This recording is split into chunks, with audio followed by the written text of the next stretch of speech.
కేరళ రాష్ట్రంలో ఒక మావటిని ఏనుగు తొక్కి చంపుతున్న వీడియో సోషల్ మీడియాలో చక్కర్లు కొడుతోంది.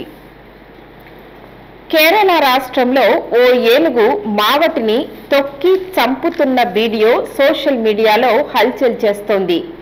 ఒక మావటి ఏనుగును నియంత్రించే సమయంలో ఏనుగు వద్ద కట్టెతో కాళ్లపై గుచ్చుతూ ఉండగా ఒక్కసారిగా మావటిపై దాడి చేసి కాళ్లతో తొక్కుతూ మావటి తలను నోటితో పట్టుకొని నేలపై కొట్టిన వీడియో వైరల్ గా మారింది. మావటి అక్కడికక్కడే మృతి చెందాడు.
Hi and subscribe to Nandyala Communication.